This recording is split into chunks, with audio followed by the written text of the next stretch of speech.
Halo, perkenalkan nama saya Michael Kevin Lisani dari kelas 12 IPS. Saya akan mempresentasikan tentang kekuasaan konjungsi dagang, VOC, masa kolonialisme, dan imperialisme. Kekuasaan konjungsi dagang, VOC, masa kolonialisme, dan imperialisme. VOC adalah konjungsi dagang asal Belanda yang memonopoli aktivitas perdagangan di Asia, menyatukan perdagangan rempah-rempah dari wilayah timur. VOC didirikan karena terjadinya persaingan dan permusuhan di kalangan para pedagang Belanda, sehingga apabila tidak dilakukan pencegahan dapat membawa bencana dan malapetaka di negeri Belanda. VOC dipimpin oleh 17 orang pemilik kekuasaan, The Bewindehebbers, yang sering disebut The Herren Zeftien, artinya tuan-tuan yang 17 orang. Perusahaan yang didirikan pada tahun 1602 itu pernah memiliki hak otori atau hak istimewa dari pemerintahan pusat Belanda di Amsterdam untuk memonopoli perdagangan pada saat itu. Ketika terjadi perlombaan dan perebutan hegemomi perdagangan, terutama perdagangan rempah-rempah dari timur termasuk Indonesia di antara penjajahan barat seperti Spanyol, Portugis, Inggris, Prancis, dan Belanda.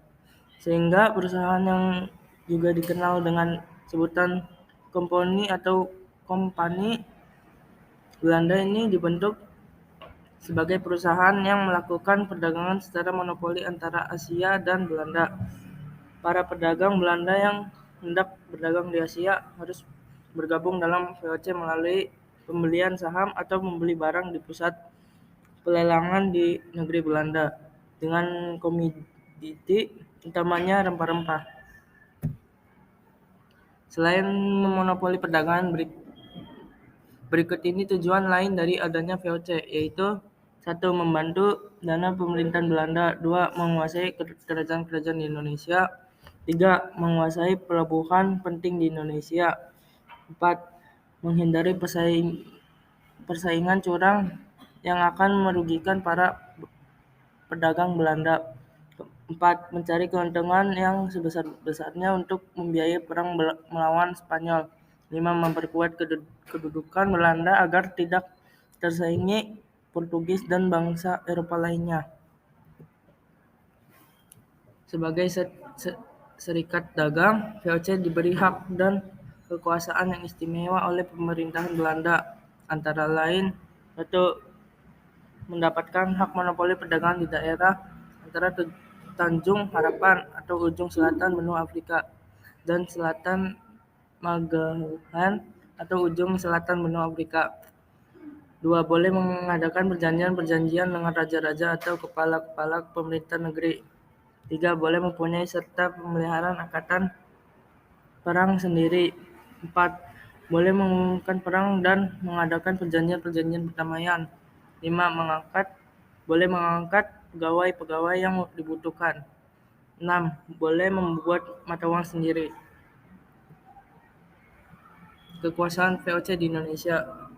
Kedatangan VOC dari Belanda ke Indonesia menjadi awal mula penjajahan di negeri ini. Namun pada awal keberadaannya di Indonesia atau Hindia Belanda, VOC tidak lain adalah sebuah konjungsi dagang. Sejak tahun 1619, VOC mendirikan 3 buah pangkalan di Indonesia, yakni di Jakarta, Ambon, dan Banda. Pada saat terjadi kemerosotan perdagangan di kota-kota pesisir Jawa, VOC dengan cepat memanfaatkan kesempatan ini dengan memutuskan kegiatan perdagangan di Jakarta, sehingga kota tersebut cepat berkembang menjadi bandar terpenting di Jawa. Kekuasaan VOC di Indonesia, terutama di Jawa, Ambon, dan Belanda dijadikan pusat perhatian VOC. Lalu pada tahun 1641, VOC berhasil merebut Malaka dari tangan Portugis. Dengan direbutnya Malaka, kedudukan VOC semakin kuat karena daerah ini dapat dijadikan pangkalan angkatan laut. Setelah berhasil merebut Malaka tahun 1641, VOC memusatkan perdagangan di Indonesia Dari Malaka, VOC mengadakan pengawasan terhadap jalannya perdagangan di Selat Malaka. Segala arus perdagangan Malaka disalurkan ke Batavia sehingga kota itu menjadi bandar yang semakin ramai. Keruntuhan VOC. Bagaimana kekuasaan VOC bisa berakhir dan kekayaan kemudian lenyap pada akhir abad ke-18. Kompetitor VOC seperti perusahaan India Timur, Inggris atau East India Company atau ACE melakukan perjalanan yang lebih cepat dan menyediakan barang yang lebih segar. 2. Kenakalan para stafnya yang disebabkan oleh VOC itu sendiri. Hal ini dikarenakan aturan dari VOC yang menawarkan upah rendah dan melarang para stafnya untuk terlibat dalam perdagangan pribadi, yang berarti mereka tidak memiliki kesempatan untuk menaikkan penghasilan mereka secara legal.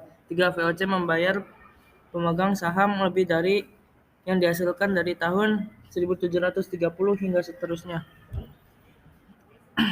Keruntuhan VOC dan akhirnya pada tahun 1780 Perang Inggris Belanda keempat dimulai dan setengah dari armada VOC hancur, dan sejak tahun 1799 kontrak VOC akhirnya tidak diperpanjang.